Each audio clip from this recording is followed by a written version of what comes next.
Vou falar um pouco hoje sobre a hipnose, um guia completo com tudo que você precisa saber.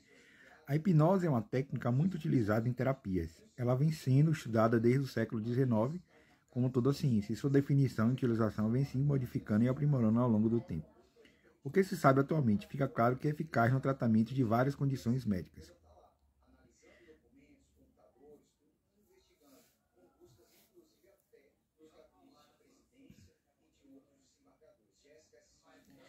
E você sabe que a hipnose, há séculos, ela se envolta em mitos e mistérios. Chega a ser vista por muitos como uma atividade suspeita e até charlatanismo.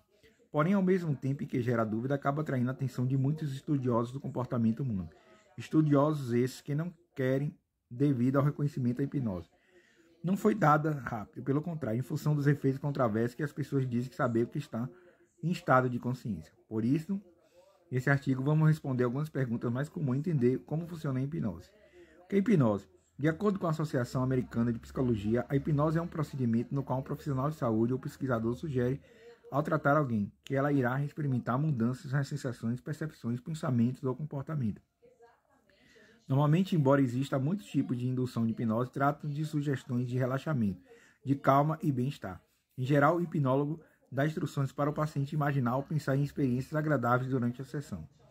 As pessoas respondem à hipnose de maneira diferente. Por exemplo, alguns descrevem que ela é um estado de atenção concentrada, no qual ela se sente muito calma e relaxada.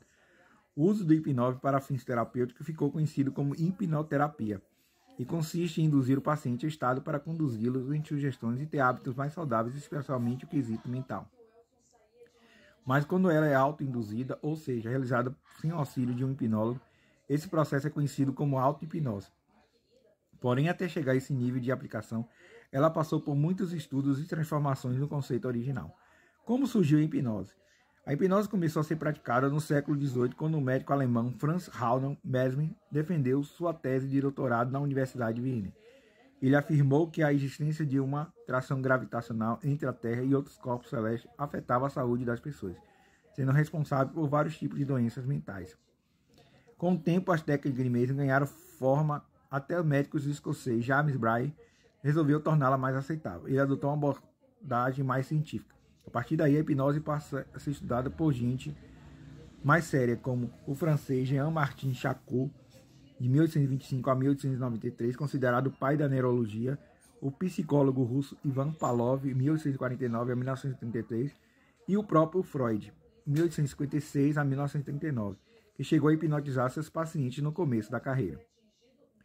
Outros estudos. Uma das pesquisas mais interessantes sobre o assunto foi realizada pelo psiquiatra americano Henry Hassner. Ele desenvolveu a experiência com 8 voluntários que, vendados, ouviram uma gravação que a repetia a seguinte frase: "O homem não fala muito, mas quando ele fala, vale a pena ouvir o que diz." Hassner desligou o som e pediu aos voluntários que tentassem imaginar a frase. Em seguida, hipnotizou todo mundo e disse que iria tocar a fita novamente. Porém, não havia nenhum som tocando. Mesmo assim, os voluntários disseram ter ouvido a gravação.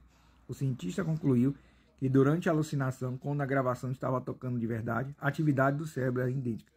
Porém, quando as pessoas apenas imaginavam o som, a atividade era diferente. Outros estudos comprovaram esse efeito e permitiram chegar a uma conclusão definitiva. A hipnose existe. Não é fingimento e tem um efeito característico sobre o cérebro. Portanto, é uma simulação perfeita da realidade, muito mais forte que a imaginação ou a autossugestão. De onde vem o mito da hipnose? Embora definições acima venham de um local científico definido a partir de estudo, a hipnose ainda é um tema polêmico que habita no imaginário das pessoas.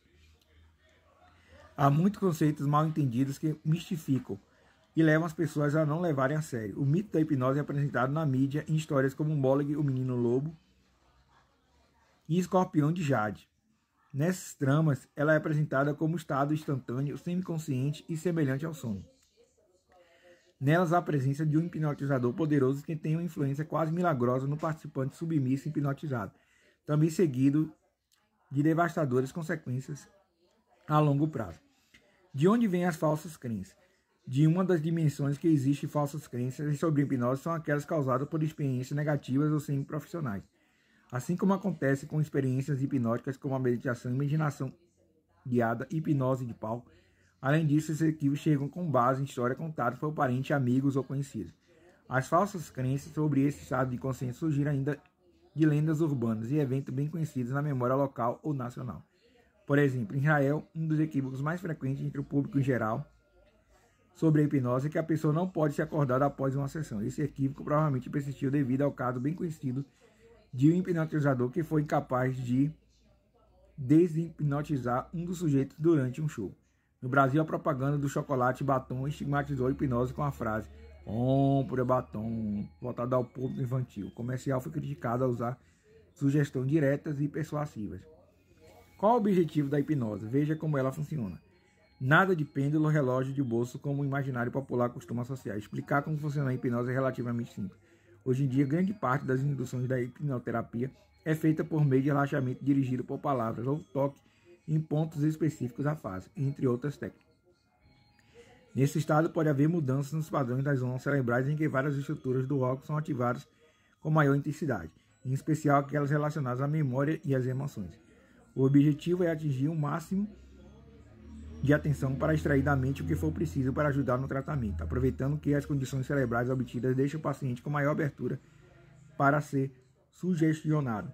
Além disso, nem a hipnose nem a hipnoterapia possuem qualquer ligação com a religiosidade ou crença, que permite qualquer um submeter ao tratamento sem esse tipo de constrangimento. As etapas da hipnoterapia. A hipnoterapia costuma ser realizada por meio de métodos como estimulação de sono, terapia cognitiva comportamental, análise de comportamento, gestalt terapia, regressão, projeção de um futuro, diálogos com o terapeuta, técnicas de psicodrama, hipoanálise, que combina hipnose e psicanálise, entre outros. Em resumo, a hipnoterapia consiste em 5 etapas. Pré-TAC, essencialmente o hipnólogo explicará como funciona a hipnose. Nessa conversa prévia, ele esclarece a informação do senso comum sobre a hipnose para o paciente, bem como dizer quais são as instruções para que ela ocorra. A anamnese, aqui é realizada uma investigação da situação do paciente, onde são identificadas possíveis causas dos problemas relatados.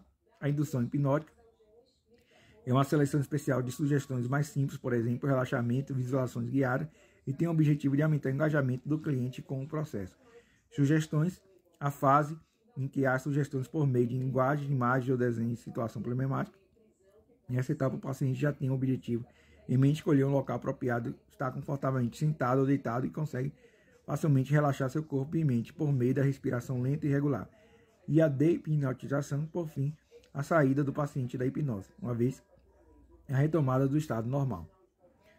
Como se faz a hipnose? Veja as técnicas de hipnotização. Pontapé para a hipnose ter a atenção do indivíduo por meio da estimulação do sistema limbíco cerebral, responsável pelas emoções e comportamentos sociais.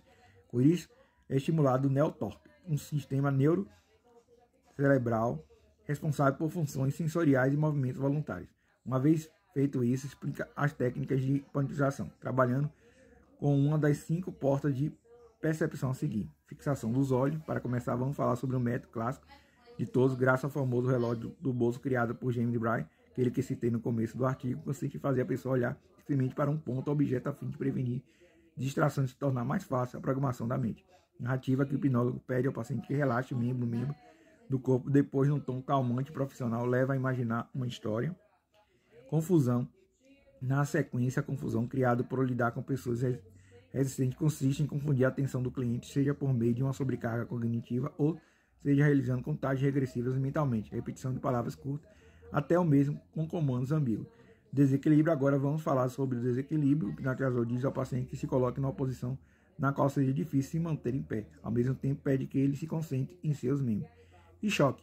Por último, o método de choque realiza uma hiperestimulação sensorial por meio de som, movimento e fixação de olhar e culmina com o comando durma. É uma técnica muito utilizada para controle de dor. Então, a hipnose é muito usada hoje na psicanálise, na terapia comportamental, né, cognitivo-comportamental. Então, psicanálise e hipnose.